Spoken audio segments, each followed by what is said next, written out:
I want to give you the steps of cultivating peace in our daily life. Number one, mindful living. Mindful living. When you practice mindful living, you stay in the moment, you stay in the present moment.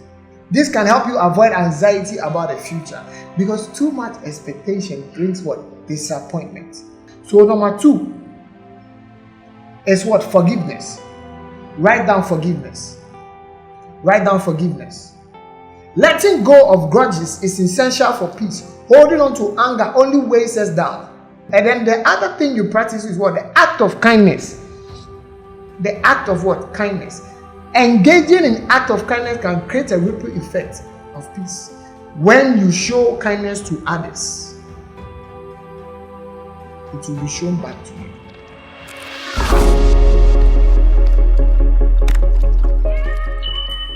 Episode 4. So on this episode, we will focus on the practical ways to implement peace in our daily life. I want to give you the steps of cultivating peace in our daily life. Number one, mindful living. Mindful living. When you practice mindful living, you stay in the moment, you stay in the present moment.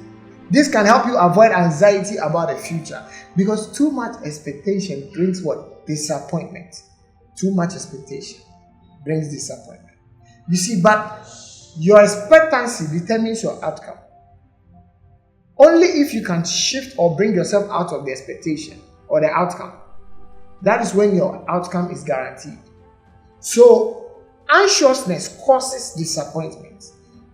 Because when you get to an anxiousness stage, it means that you've lost your trust or your calmness or your peace in God. That is why it's important for us to practice mindful living, where you practice or cultivate peace in your daily activity. No matter what, try to be peaceful. Because when you let go and let God deal with it, it works out altogether better, good for you. Because the master is a master of weaver, and he weaves all together so beautifully. Because all that is working together for your own good. But once you become anxious about tomorrow and you forget to live in the present and you worry about tomorrow, it brings you to a place of anxiousness. And he has assured you that do not worry about tomorrow, for tomorrow alone has enough trouble on its own. Tomorrow has a lot of trouble on its own.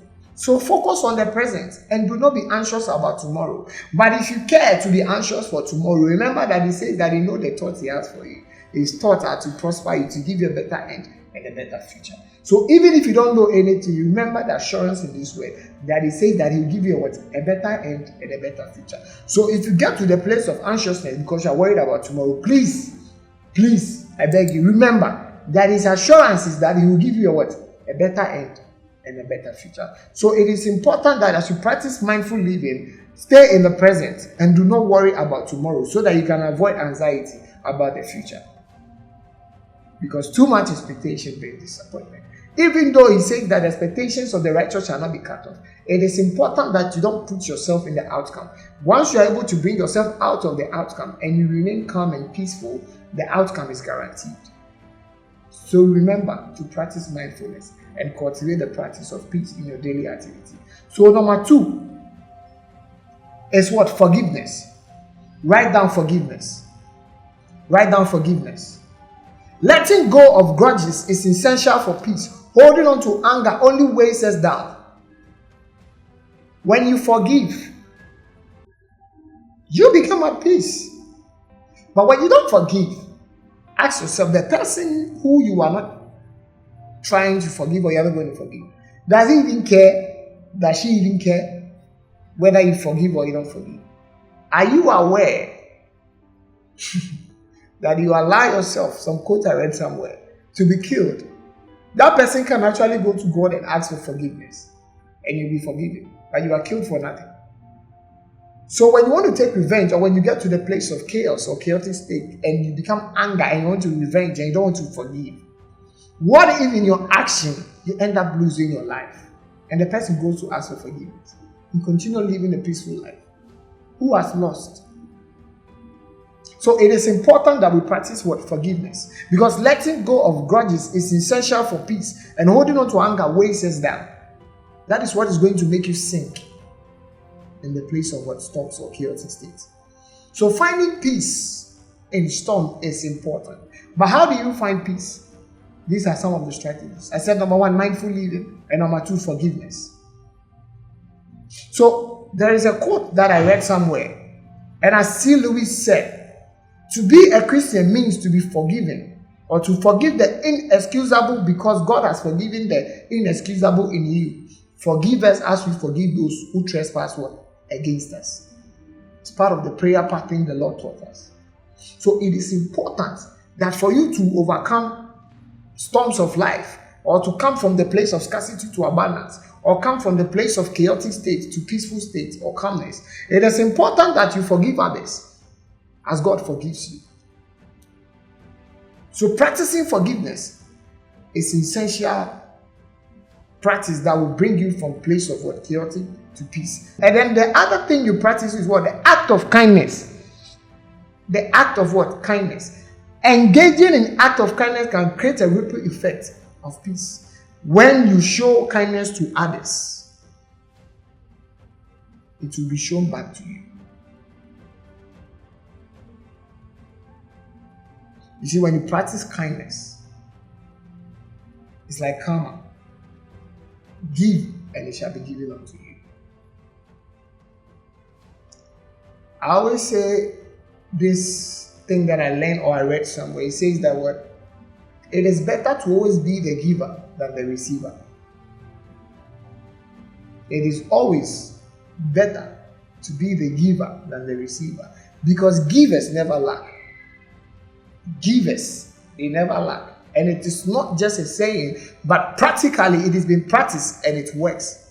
And like I told you in the previous episode, we are spiritual beings. So when we practice any practice that comes with ability, it brings us comfort, and shifts our focus from scarcity to abundance, from nothing to something, from the place of chaotic to stable peace, to bring us to peaceful place, or brings us calmness. So it is important that you practice the act of kindness.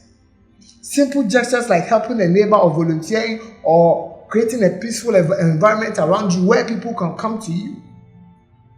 So when people come to you, calm down. Because Jesus said to the disciples, when I was sick, you did not come visit me. When I needed help, you did not help me. And the disciples asked, or the people around him asked, Jesus, where did we see you that we did not help you? He said, as you did not do it for your brother, you did not do it for me. So remember, in the previous episode, I said that we are the angels. You'll be used as an angel to help me, and I'll be used as an angel to help another person.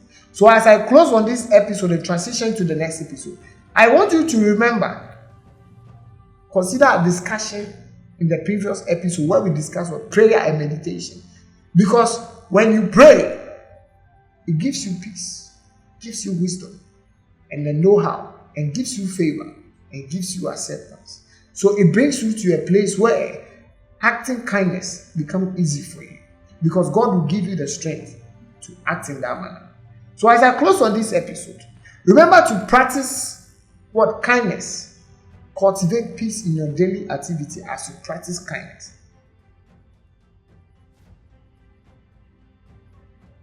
Be nice to people. We are not living here forever. We have our end, and we have another place we transition to. So whilst we are here, let's be nice to each other.